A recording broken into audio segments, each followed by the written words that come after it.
to eat. Look at all my yummy choices. Oh, lunch.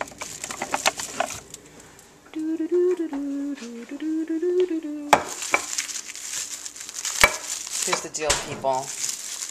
I made this yesterday. It's got asparagus, sun-dried tomatoes.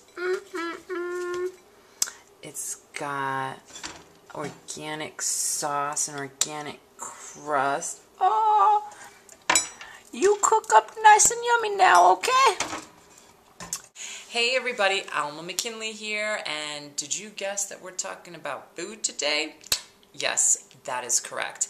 Today is episode 3 in my weight loss secrets and the maintenance of it. And this is, by the way, yeah, this is Vibrant Life TV because I do forget to say that and I don't know why.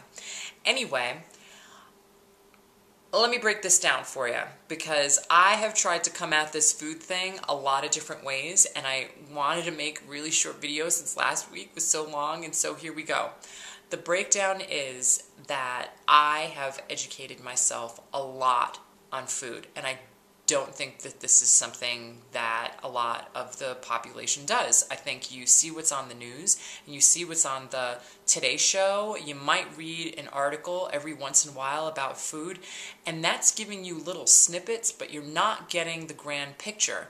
And the grand picture is, I think, what really is going to change your life. So I'm going to tell you how I changed mine over a 7-year period. When I first moved to Colorado, I was shopping the aisles. I don't know if you've heard this about the supermarket, but when you shop the aisles, it usually means you're shopping the processed food.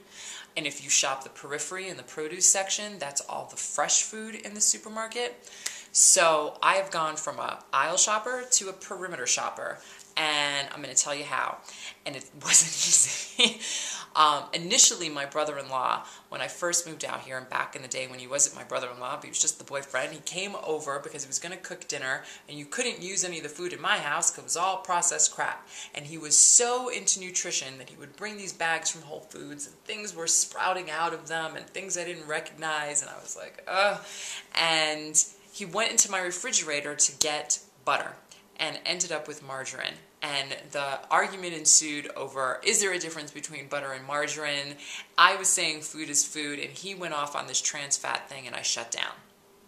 So, long story short, fast forward 4 years, I was at work, it was really slow, and I found a book. I found a book in the book aisle, and it was called Trans Fats, the Hidden Killer in Our Food.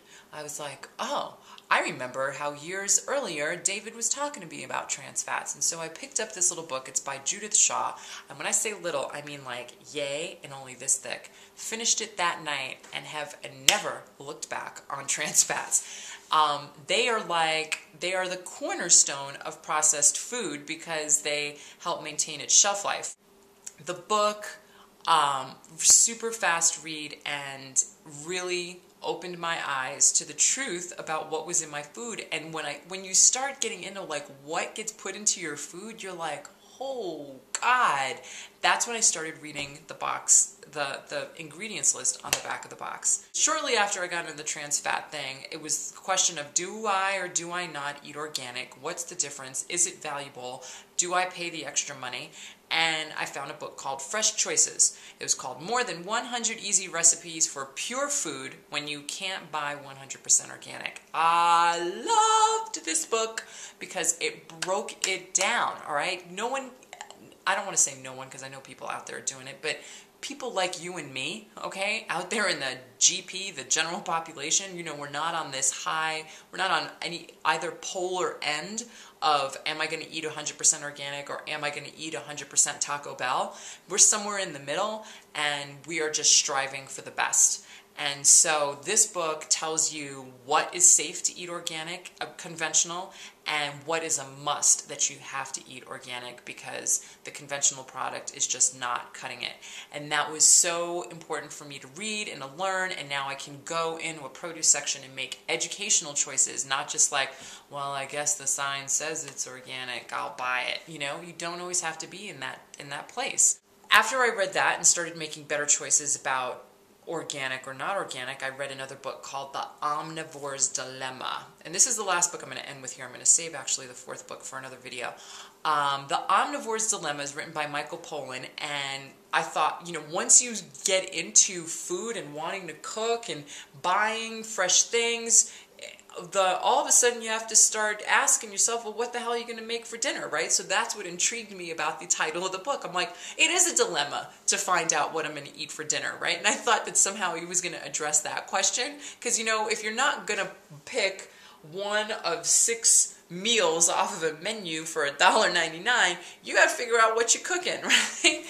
And turns out that that is not the direction that book was going, but what it did was talked about industrial food. He followed an industrial food chain. He followed an organic food chain, an alternative food chain, and he even foraged and hunted for his own food. I mean, it was really fascinating read.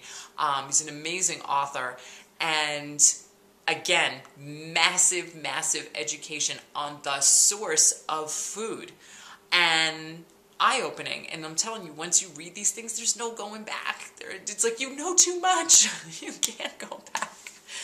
Anyway, that is what, that was the base that I had when my trainer told me at the gym that I needed to start changing the way I ate if I was going to start seeing results. And I was like, okay, I know how to do that, and I'll give it my all. So, with that being said, that is the intro to our little food you know, series, like the sub-series of the weight loss series is on food.